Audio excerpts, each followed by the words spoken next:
smart people, salam sejahtera untuk kita semua. Selamat datang di video kami.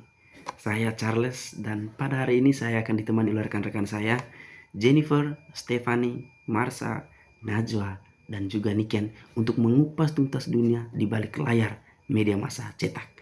Di bawah judul Struktur Organisasi Pers Cetak, Manajemen Keuangan, dan Pemasaran pada Media Massa Cetak. Sobat sekalian, mungkin kita sudah pernah membaca majalah dan juga koran. Dan kita sudah melihatnya sebagai produk jurnalistik, sebagai salah satu sumber informasi.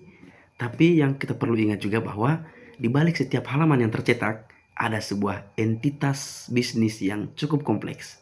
Seperti yang dijelaskan dalam buku Manajemen Media Massa, media adalah industri yang mengolah informasi menjadi produk yang bisa dijual kepada khalayak. Bahkan, organisasi seperti Serikat Perusahaan Pers atau SPS menegaskan bahwa perusahaan pers adalah industri yang harus dikelola secara sehat dan bermartabat.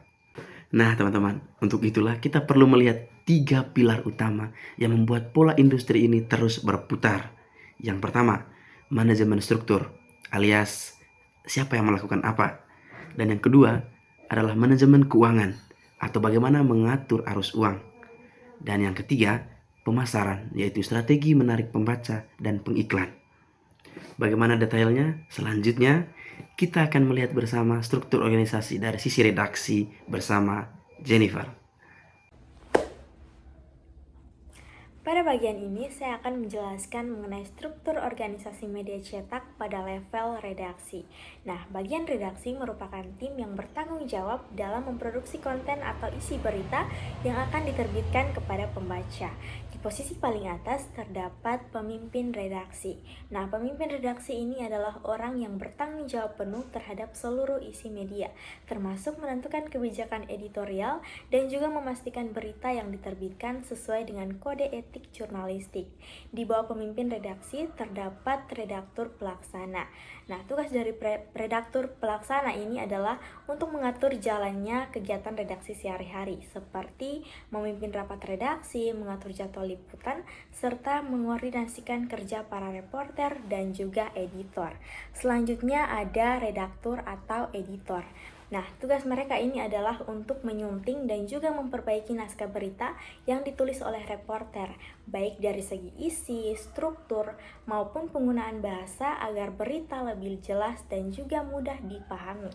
Nah, kemudian ada reporter, yaitu wartawan yang bertugas untuk mencari dan juga mengumpulkan informasi langsung di lapangan melalui wawancara, observasi, dan peliputan berbagai peristiwa.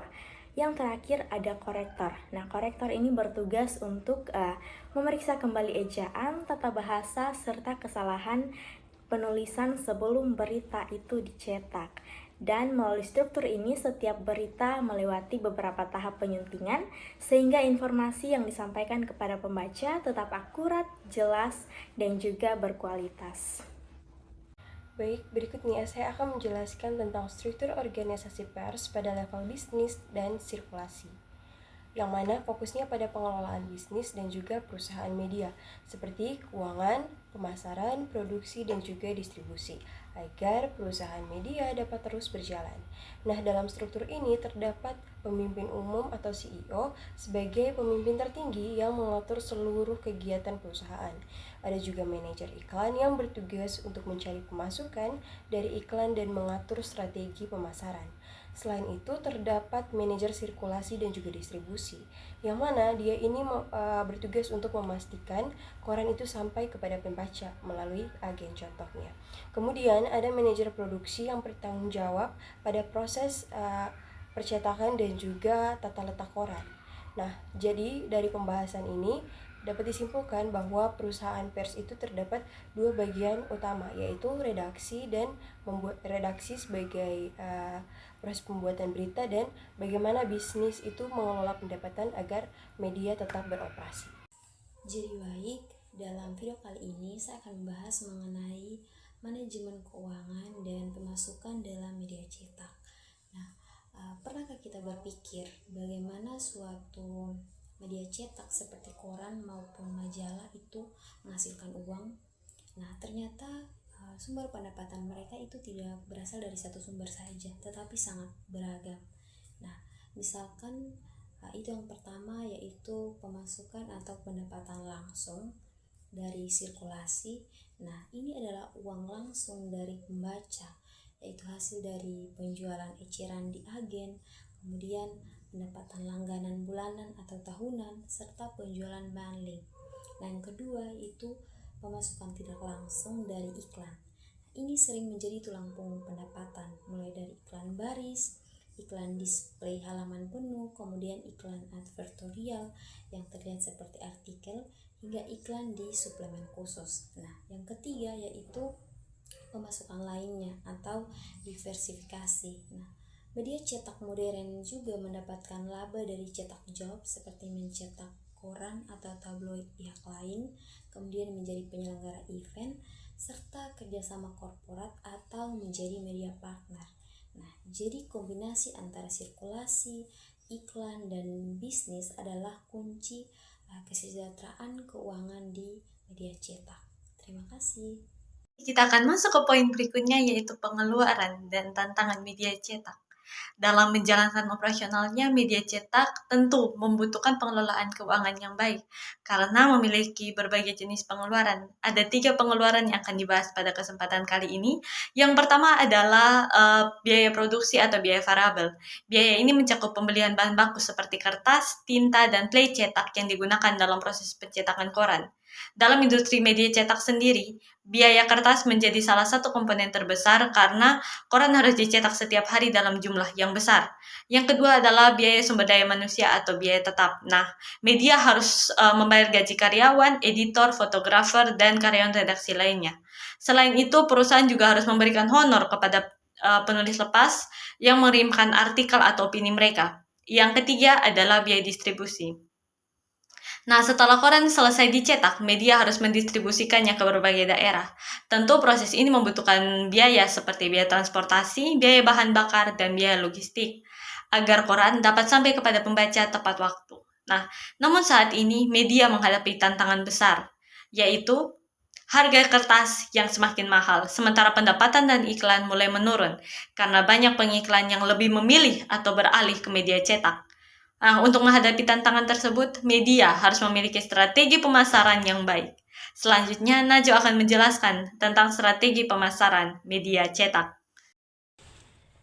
Dalam industri media cetak, pemasaran tidak hanya sekedar menjual koran atau majalah, tetapi lebih dari itu, pemasaran juga bertujuan untuk membangun brand awareness, yang dimana brand awareness ini bertujuan juga untuk membuat masyarakat lebih mengenal lagi, lalu mengingat lagi dan mempercayai bahwa media tersebut juga sebagai sumber informasi. Salah satu strategi yang digunakan media cetak adalah marketing mix atau bauran pemasaran 4P yang juga dijelaskan oleh Phil Coulter dan Kevin Lane Keller. Yaitu pertama, produk yang menghadirkan konten eksklusif, rubrik khusus seperti ekonomi, pendidikan, atau budaya, serta desain grafis yang menarik agar pembaca lebih nyaman membacanya. Yang kedua yaitu harga. Seperti yang kita tahu, harga itu adalah harga enceran per edisi, memberikan diskon untuk pelanggan tetap, dan membuat paket bundling. Yang ketiga yaitu tempat atau distribusi, yang dimana media cetak memperluas jangkauan distribusi dengan bekerja sama dengan agen koran, toko buku, minimarket, hingga platform e-merch agar produk lebih mudah ditemukan oleh masyarakat. Lalu yang keempat dan yang terakhir yaitu promosi.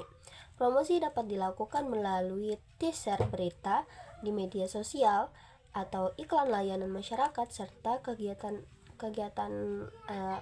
off-air seperti distribusi publik, lalu seminar, atau event komunitas yang disponsori oleh media tersebut. Sebagai kesimpulan, media massa cetak tidak hanya berfungsi sebagai penyebaran informasi kepada masyarakat, tetapi juga sebuah organisasi bisnis yang memerlukan manajemen yang baik. Dalam operasionalnya, terdapat 3 hal penting yang saling berkaitan, yaitu yang pertama struktur organisasi redaksi, kemudian yang kedua manajemen keuangan, dan yang terakhir yaitu strategi pemasaran. Oleh karena itu, ketiga aspek ini harus bekerja secara sinergis agar media cetak dapat bertahan dan berkembang, terutama di era gempuran media digital saat ini. Sekian presentasi dari kelompok kami. Jika ada kekurangan mohon dimaafkan. Sekian dan terima kasih.